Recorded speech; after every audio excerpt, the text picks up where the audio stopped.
Masechet Yevamot, Daf Yod Het. We saw an interesting machloket yesterday between Rav Huna in the name of Rav and Rav Yehuda. Rav Huna and Rav Yehuda are both second generation Amoraim who are students of Rav. Rav Yehuda is a student of both Rav and Shemuel.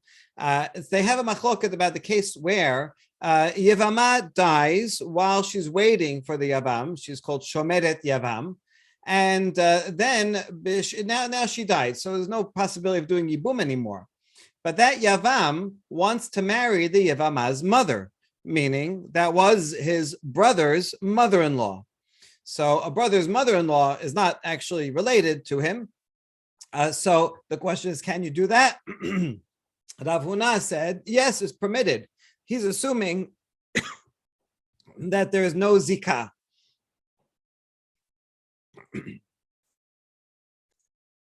Meaning that the obligation of the Yavam and the Yevamah, called a zikah, is not significant. If it were significant, like a marriage, then it would be as if the Yavam was married to the Yevamah, and then her mother would be prohibited forever. So since he says it's permitted, therefore he treats the connection between the Yavam and Yevamah as something that's not significant.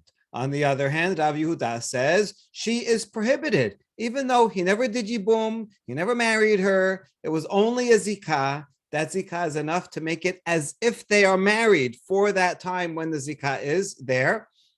He didn't do Yibum or Chalitza. Chalitza would dissolve the zikah, even according to Rav Yehuda, but he didn't because she died. So the Yevamah died, and now forever, it's as if he was married to the Yevamah just based on the zikah, and he cannot be with her mother. That's Rav Yehuda. Today we're going to start with a challenge to Rav Yehuda, and then we're going to prove that Rav Yehuda was not speaking in his own name, but actually was speaking in the name of Shemuel. So that this machloket between Rav Yehuda and Rav Yehuda in the second generation is actually just a continuation of a machloket between Rav and Shemuel, their respective teachers. So let's see the challenge to Rav Yehuda, who says that there is a zikah. Mativ Rav Huna bar Chiya, asa ba ma'amar umet, sheniya choleset velo mityabemet. The challenge is from our Mishnah, the opening Mishnah of the second Perek, which was a case where a third brother was born not in the lifetime of Reuven. And the variation of the case, this is Mishnah 1, Part B, is when he does Ma'amar. So here's the case. Reuven is married to Esther and he dies. Shimon, who was already married to Hannah, then does a Ma'amar. That's a kind of like Kiddushin equivalent to Yibum. He doesn't not ready to do full Yibum, but he does want to designate her. So he'll give her money like Kiddushin and say, okay, we are D'Rabanan connected. But then Shimon, unfortunately, dies before he can consummate that Yibum. And so now Levi, who was born afterwards, is now responsible to do some kind of Yibum. Now, here's the thing. He cannot do Yibum with Esther because he was not alive when Reuven was alive, so they weren't alive at the same time. So for sure, he cannot be with Esther. Question is, can he take Hannah? So we have to analyze this on a Doraita level and on a D'Rabanan level. On a D'Rabanan level, Shimon did this connection Ma'amar with Esther, so he is married. If Shimon is in fact married to Esther, then Esther will fall to Levi as a Yevamah. However, Levi is not allowed to be with Esther because she is the brother-in-law from Reuven, and that's permanently prohibited.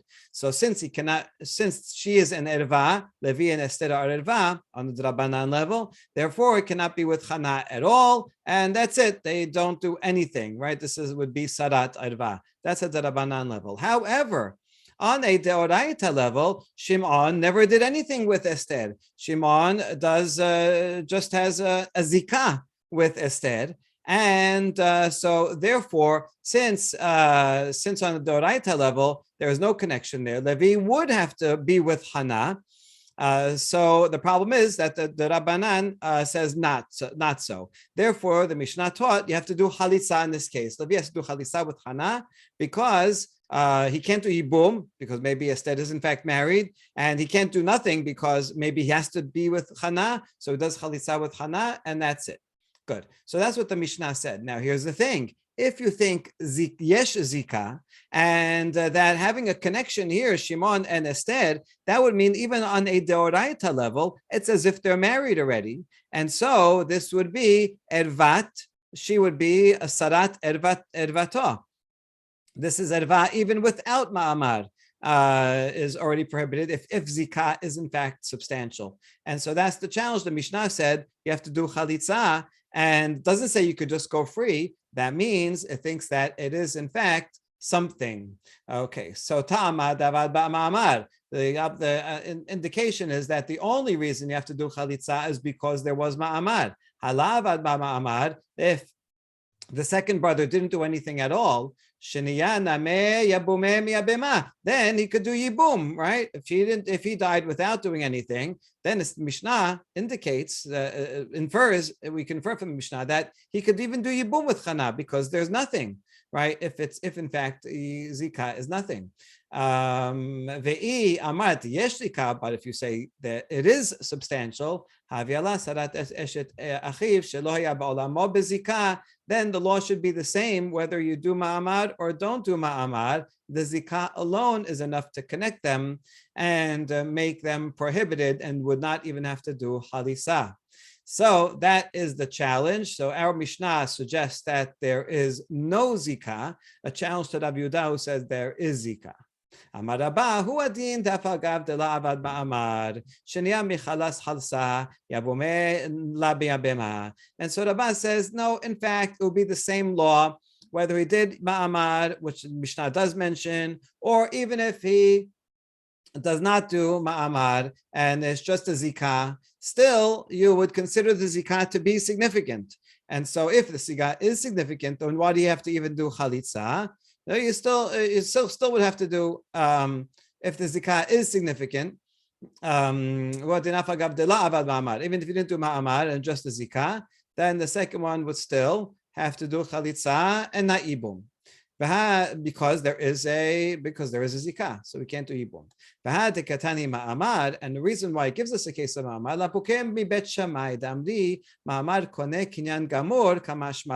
the only reason why the Mishnah mentioned the case of ma'amar is to exclude Bet Shammai. Bet Shammai had a different opinion altogether. He thought that when you do that ma'amar, that kind of kiddushin to the Yevamah, that's a full marriage, full deoraita marriage. If it's a full deoraita marriage, then he could certainly, this is a full marriage just with ma'amar, then Levi could certainly just go free because that would be full, a full marriage, like Yibum, in which case he doesn't do anything at all. And so that's why I wanted to teach, no, we disagree with Bet Shammai. It's not a full marriage, it's only midrabanan, and that's why he does have to do chalitza. But in truth, even if he did nothing, just a zikah, he would still have to do chalitza because a zikah is still a yesh zikah. It is still considered something. Okay, good. So that that takes care of the challenge to Rav Yehuda, and now we continue. Iti be'abaye, another challenge. Shnei achim ba'olam echad. You have two brothers that are alive at the same time, and one of them dies without children. The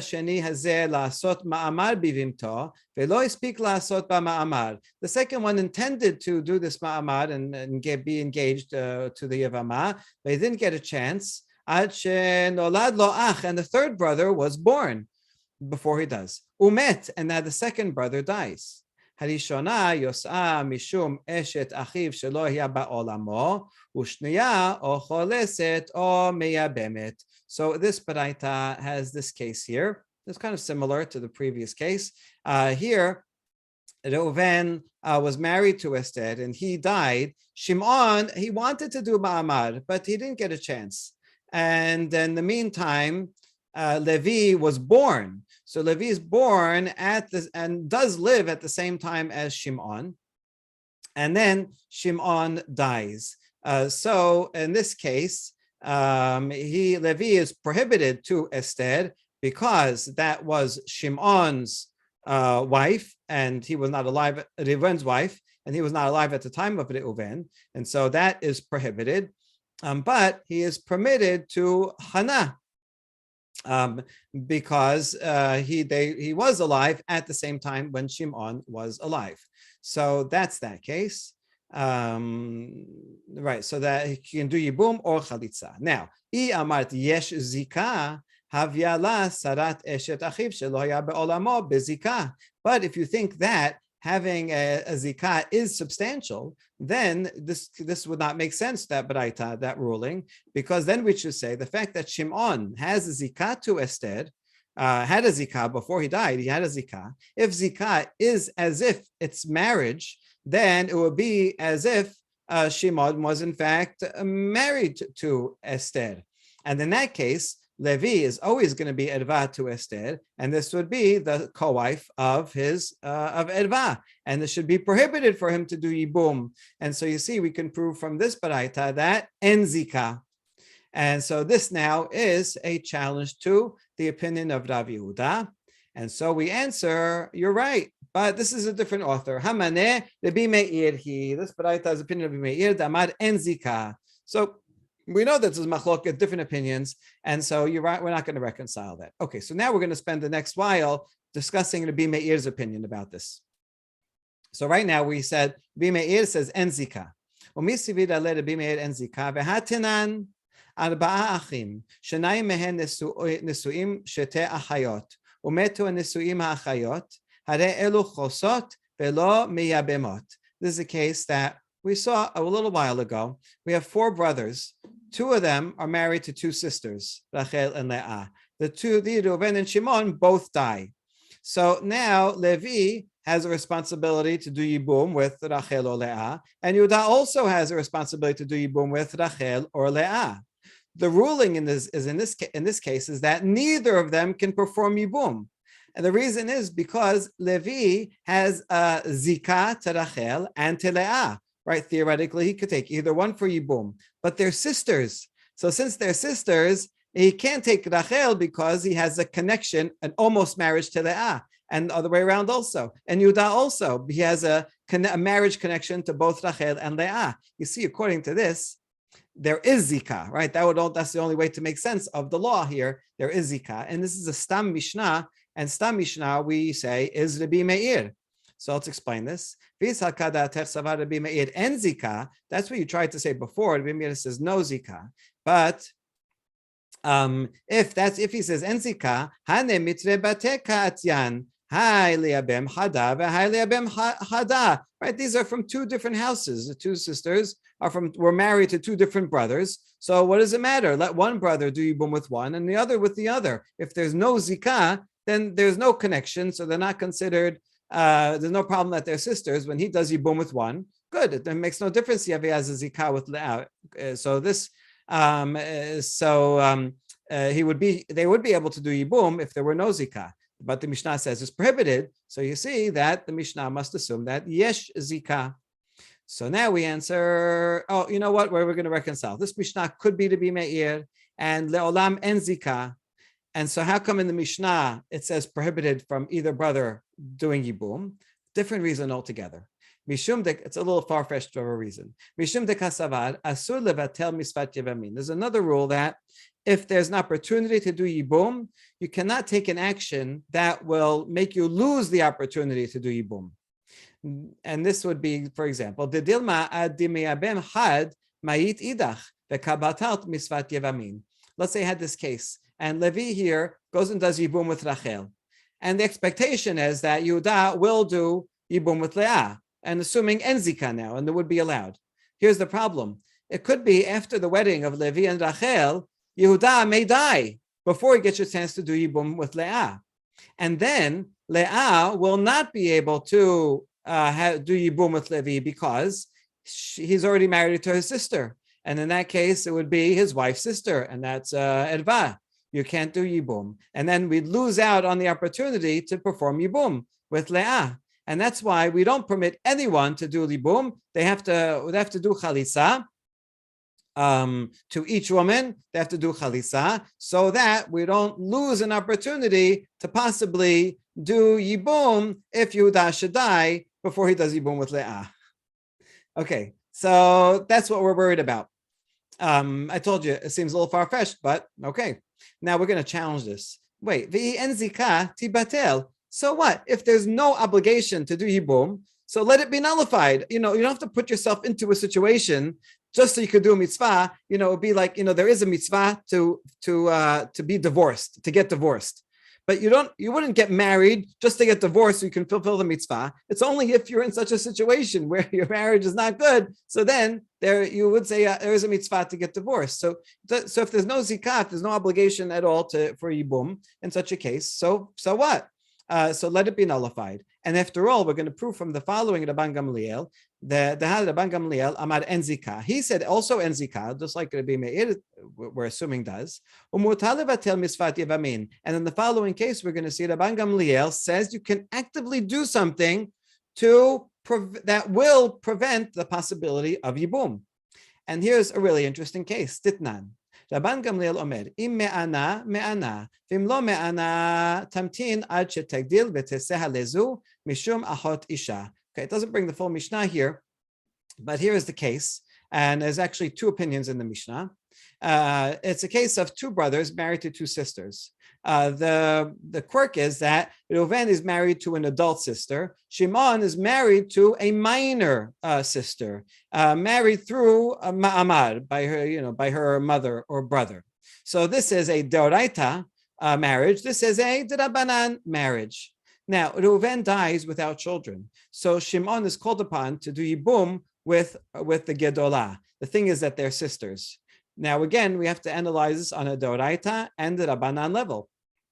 On a deoraita level, this marriage is nothing, right? It's not it's only a ma'amad. So, therefore, he has to take this woman, he has to take the co-wife, not whatever her name is, right? He has to take the gedolah in yibum.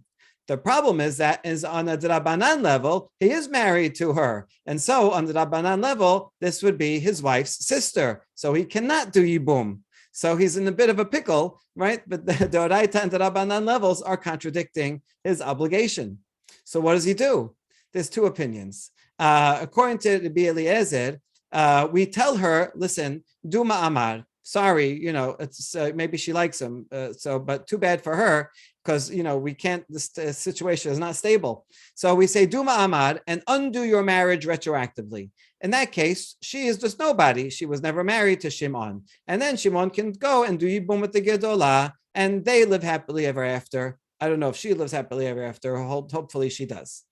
So that's one solution. However, Rabban Gamliel in that very case says, no, it doesn't matter. If she wants to do ma'amad, by all means, she can do ma'amad, and he can do yibum with the gedolah. Or if she doesn't want to, then just wait till she grows up. When she turns 12, then this marriage will turn into a deoraita marriage. And then once it's a doraita marriage, he's married to her, he cannot take the sister, then you don't have to do anything. The sister just goes off and marries anybody else. You don't have to do yibum or chalitza. So you see that according to the Rabban Gamliel, you can just wait till she grows up, and then that will mivatel the possibility of yibum. So here's Rabban Gamliel, who does not believe that there is any problem of zikah. If there were a problem of zikah, then he would be biblically zikah, married to the gedolah, and then couldn't be with the ketana. So he doesn't think there is zikah, and he says you can just wait, and so what? So you won't have yibum, right? So that's right. Tamtina should take deal. Wait till she grows up, and this one will go because she is achot isha, she can leave. And so we see here that Rabban Gamliel says en zikah and mutar levatel misvat yevamin. So therefore, let's say the same thing with Rabbi Meir, that he shouldn't have a problem of bitul yevamin in this case. That if we marry one, if one brother does yibum and the other one dies, then the other sister will not have a chance to do yibum. He shouldn't worry about that. Rabban Gamliel didn't worry about it.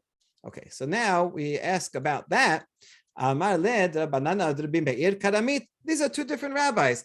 Okay, fine. Ben Gamliel, he felt that it's okay to mivatel the possibility of doing yibum, but Rabbi Meir has his own opinion. They're both Tanaim, right? Just because Ben Gamliel thinks one thing doesn't mean that Rabbi Meir has to agree to it. So what's your question?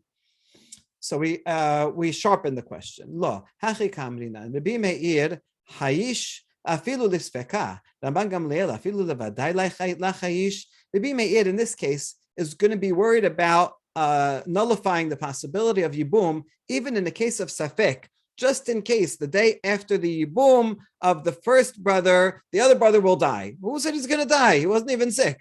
And so you're worried about a safek possibility, and where Rabban Gamliel, in a for sure possibility, because for sure the child is going to grow up, and still he doesn't. So the question is, yeah, Rabbi Meir could disagree with Rabban Gamliel, but can they disagree to such an extent that one's on opposite extremes, that Rabban Gamliel doesn't worry about it, even if it's for sure going to happen, and Rabbi Meir does worry about it, even if it's just a small possibility of happening? Usually when have a machloket, they're arguing on a similar case, not from one extreme to the other.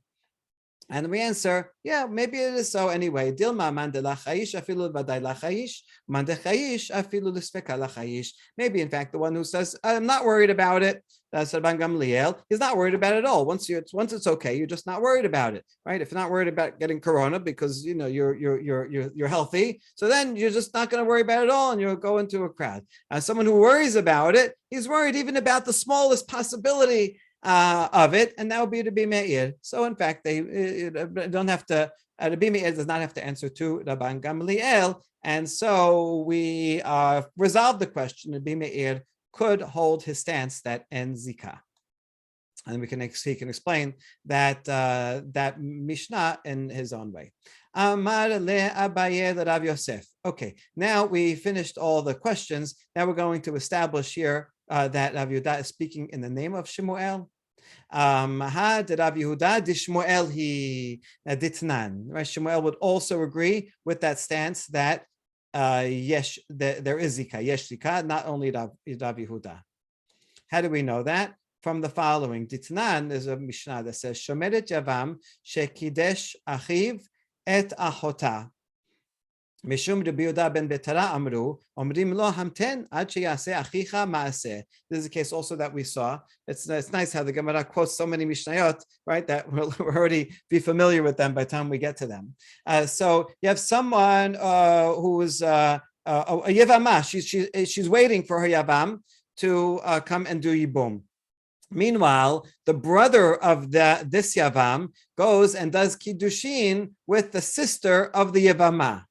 So what do? Rabbi Yehuda ben Betara says, in that case, we tell the brother, hold on, right? Wait until your brother, let's assume the older brother is the one that's taking upon himself to do the Yibum. We tell the younger brother, wait until the older brother does Yibum, and then you can go and marry, do Kiddushin with the sister. Why? The reason is because, in fact, all the brothers have a responsibility to do Yibum. So they all have a zikah. Therefore, this younger brother who wants to marry a sister is problematic. Since he has a zikah to the Yevamah, so it's like he's married to the Yevamah. Therefore, he cannot go and marry the sister because he's already married to the Yevamah. So the sister is his wife's sister, or achot zekukato. And so we say, wait, once the older brother does Yibum, then the zikah falls away from the younger brother, and then the younger brother can go and take the sister. So this Mishnah assumes that yesh zikah. And then V'amar Shemuel said about this, halacha kid Rabbi Yehuda ben Betara. He said he agreed with Rabbi Yehuda ben Betara, who says yesh zikah. So see, we know that Shemuel says yesh zikah. So it must be that when Rabbi Yehuda said his statement, he was speaking in the name of his teacher, Shemuel. Amar le de'id Rav mai. And so wait, maybe it's also Rav. How do you know he learned it from Shemuel? Just because Shemuel says it, maybe in fact it was the opinion of Rav. Also, Amar le kashya de Rav ad Rav. No, that can't be, because we already saw in the previous daf that Rav Yehuda said in the name of Rav that there's no zikah. So we know that Rav would not agree to that. Right, kashya de Rav ad Rav. then we'd have a contradiction between two statements in the name of Rav. Well, we could answer that happens sometimes, that there are two students or transmitters of an amora that remember different things, right? Sometimes, teacher says something and two students after class, right, argue about what the teacher said, and that happens. So maybe it's just a machloket between the students. No, kevandi itmar mishmed dishma behedya, mishmed rav ke amorae. No, we shouldn't, if we're faced with a choice and we have something explicitly in the name of Shemuel that he says yesh zika, and on the other hand, the other choice would be to say that there's a machloket of the students of Rav, so we shouldn't leave an explicit statement of Shemuel that says yes shika, and then assume that no, Rav Yehuda must have been speaking about Rav, but there's a machloket about what Rav said, right? So much smoother to say it's the opinion of Shemuel. That makes sense. Rav Kana says, I recited this whole discussion that we just had here about authorship to Rav Zevid who was from a different yeshiva in the Har De'ah, the city. Amar atun hachi matnitula anan behedjan matninan. And Rav Zevid says, that's how you teach this discussion. I load explicitly, right? In other words, this thing that you just came to with all this back and forth logic, and you came to this conclusion, we knew that already. We have a memorized tradition, and that confirms it. Amar Rav Yehuda Amar Shemuel Shomeret Yavam Shemeta Asur Be'ima. We have Shemuel says one thing, that someone who is waiting. This is the original halacha we were talking about in the previous daf. That Shomeret Yavam who's waiting and she dies, the Yavam can take the mother. And Shemuel says cannot take the mother. Asur Be'ima. So that assumes that Yesh Alma Kasavad Yesh Zika. Even though they never did Yibum and they were never married, just having that Zikah makes the Yavam prohibited permanently to the mother of the Yavama. Shemuel said that. That's statement one. And then we said Shemuel follows his own opinion, is consistent. Because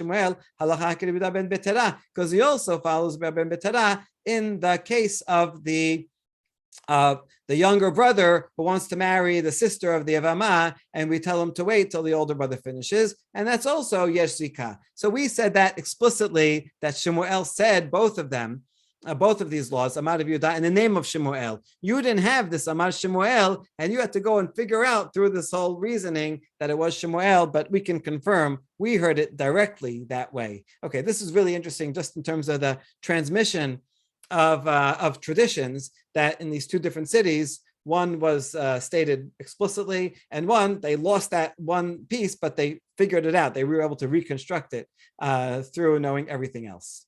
Okay, now regarding this, why do you have to tell me two different laws that Shemuel said, Yesh Zika? Would one be enough? And then I know what he says about the other.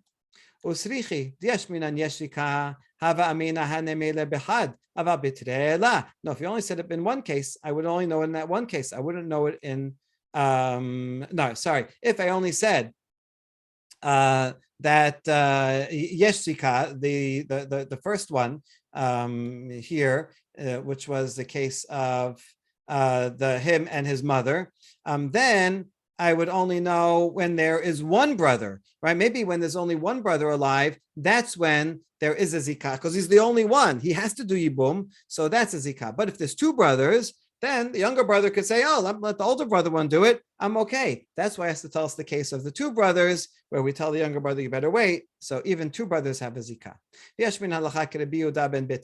And if you only said the second case of the two brothers waiting, so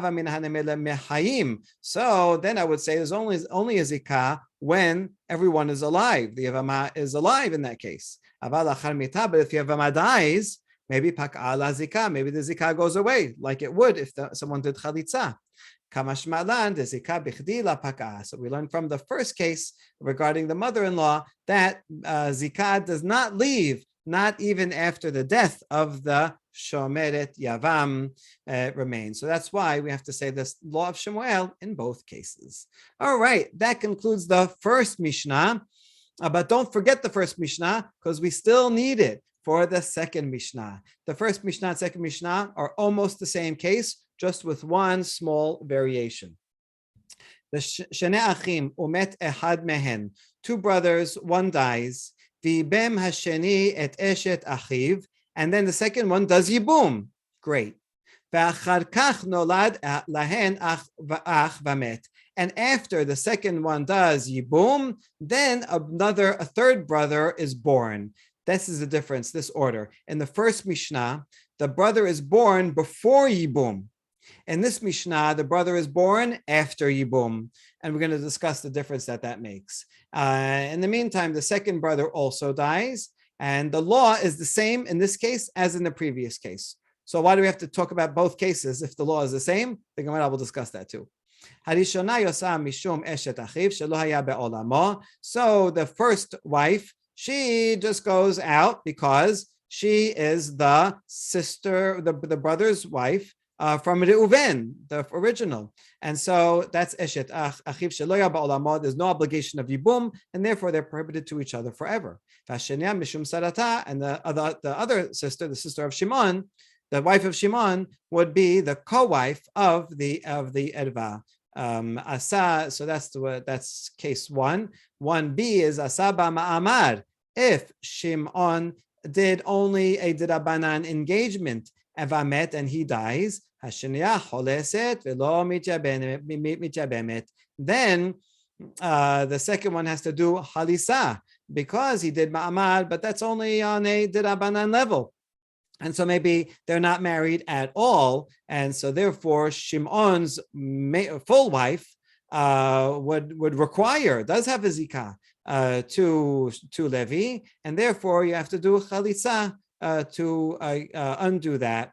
You cannot do yibum because maybe the ma'amad is in fact a marriage, and then it would be prohibited. All right, that's all Tanakama. Then comes Rabbi Shimon. Now Rabbi Shimon comes after the two cases, Mishnah 1 and Mishnah 2. So which one is he arguing with? The Gemara is going to say that he's arguing with both cases, not only with the second one. Okay, Rabbi Shimon, Omer, we already encountered Rabbi Shimon's opinion a few times in the first perek, and he's more lenient, and he says, Me'abem le'ezo men she'yiseh, o choletz le'ezo mehem she'yiseh. It's totally fine, he could do yibum or halisa with either, because according to Rabbi Shimon, let's get a picture here, he can, if according to Rabbi Shimon, you can do yibum, this would be the case. It's okay, even though he was born afterwards, he doesn't have that rule that they have to be alive at the same time. Well, he has that rule, but it applies only in a much more limited case. He says in these cases, because Levi was around and Levi can do yibum for Shimon, and so it doesn't matter. He can in fact do yibum. We'll see which case this applies to. All right, that's the Mishnah. Amar Rav Oshaya. Haluk haya Rabbi Shimon af barishona. Rabbi Yoshaya says when Rabbi Shimon disagrees, he disagrees with Tanakama not only regarding the second case here, but even regarding the first Mishnah. Mimai midikatani Mishnah yetera, because I'm proving it from the structure of the Mishnah. Why does Mishnah need to teach me both cases? We have pictures of both cases here. So Baba Deresha Leman Katanila, the first case. These pictures are out of order. So the first case of the Mishnah is as follows, right? The first Mishnah of the Perek is when Reuven dies and Shimon is the Yavam, and then Levi is born before the Yibum. So Levi is born first, and this makes it worse for Levi because he is now alive at the same time that the Penina is a widow of Reuven, and there's a zikah here. So Levi being alive at the same time here, right, is makes them more connected. Okay, then he dies, so this would be absolutely prohibited. So it's easier to understand why Levi is prohibited if he's born already before the Yibum. So that's what we're going to say here.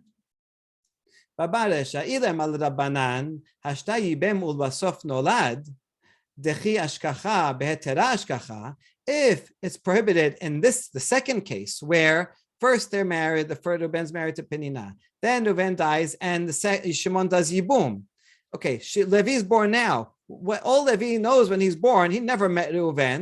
All he knows is that Shimon and Penina are married. So this would be an easier case to permit Levi, after Shimon dies, for Levi to take Penina, because if you just forget everything that happened before, that's would be Shimon's opinion, right? Just forget everything that happened before, so it will be permitted. So if the Rabbanan say even in this, the second case is prohibited, all the more so in the first case where he's alive before the Yibum, and so he's like, oh, who's that? Oh, she's a Yevamot that requires Yibum from the first, but Shimon certainly can't do that. So all the more so to permit. So really, according to the Rabbanan, once you have the second case, do I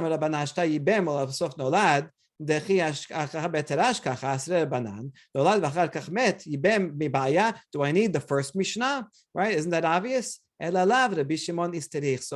only reason I'm giving the first case, the first Mishnah, is to teach me that Rabbi Shimon permits even in the first Mishnah, even though Levi was alive at the time, doesn't matter. According to Rabbi Shimon, when Levi's born, all he has to know is what happened from the time he's born on, and he never saw Reuven be married to Penina. So from his perspective, Penina is just fine, and so it's okay. He could not do Yibum at this point because she is required to do Yibum with Shimon, but afterwards, if Shimon dies, then he can do Yibum according to the Rabbi Shimon. So you see the structure from the Mishnah, right? So Tana Resha lo diacha kochot Rabbi Shimon. So we do in fact include the first case to tell me how lenient Rabbi Shimon is. Betanya sefa lo diacha kochot Rabbanan, and we have the second Mishnah to teach us how stringent Rabbanan is. Ubedinhu didiflog Rabbi Shimon beresha, and really we should have had the words of Rabbi Shimon apply also after Mishnah 1. Ela natar lehu l'Rabbanan adim sayem el miltayu, but out of politeness, we wanted to let Rabbanan complete all of his opinion, say both cases that you're machmir on, and then Rabbi Shimon will come and say, I disagree with both. And so this explains well the structure of the Mishnah. Okay, then we ask, Ela eshet achiv shelo haya ba'olamo, the Rabbi Shimon hechi mashkachat la. How could you ever find a case, according to Rabbi Shimon, where you prohibit the brother-in-law who was not alive, the brother who was not alive at the same time, right? Because even Rabbi Shimon has to have that derasha, yeshivu achim yachdav, they have to be living at the same time. So when would you ever have a case where it would be prohibited? And the answer is there are two cases. Bechadacha umit. Let's say you have just one brother and he's married and he dies. That's it. Now you have a widow. And after that, nolad lo ach. And then a second brother. Forget the three brothers. There's only two brothers. The second one is born afterwards. So then a second brother would be prohibited, cannot do yibum. He was not alive at the same time. That's a case, a simple case that Rabbi Shimon would agree that's prohibited. But in all these cases, he's permitted because there's a second brother in between that kind of links. And so Shimon does the yibum. So now when he dies, it is a Yevamot for Levi. So the third brother having a third brother makes it lenient. So two brothers would be one case. Or when there are two previous brothers, but the second brother, let's say it's like this, and the second brother does not do yibum, it just remains like this, and he doesn't die. So in this case, Levi is not allowed to do yibum on Penina, right? Even though she is a shomedet yavam, but only Shimon can be the Yavam because he was alive at the same time, and not Levi was not alive at the same time. So Shimon would agree that at this point Levi is prohibited. Only if Shimon then does Yibum and he dies, then Levi can do Yibum for Shimon, and don't have to worry that it was Eshet Achiv from Reuven, but he cannot do Yibum for Reuven. Okay, so that explains Rabbi Shimon. Bishlama Yibem v'achar kach nolad. Now to explain the Rabbi Shimon's position, we understand it makes sense the case where you do Yibum first, and then Levi is born. Ki hashgacha beheter hashgacha. When Levi is born, that Penina is totally permitted. he found it in a permitted way. Reuven is out of the picture totally. The yibum is done. Ela nolad v'achar kach yibem mai ta'ama. But when he's born first and only then Shimon does yibum, what's his reasoning there? Because at the time he's born, there was a connection there. So it must be kasavar yesh zika v'zika kichnusa damya. It must be that Rabbi Shimon thinks that there is zika. And so when he's born, although they didn't do yibum yet, it's as if they did it already because Shimon and Penina have a zika. So they're already as if married. And that's why, to what all Levi knows is that when he's born, they are basically together. And it doesn't matter if they did yibum already or they didn't do yibum yet, they're yesh zika. And so if Shimon should die, then that's totally legitimate for him to go ahead and do yibum. Okay, so that's what we're assuming right now for Rabbi Shimon. However, we're going to challenge this, but this challenge is going to be long and go into the next stuff. So we will pause here and wait for the challenge for tomorrow. Baruch Adonai le'olam. Amen ve'amen.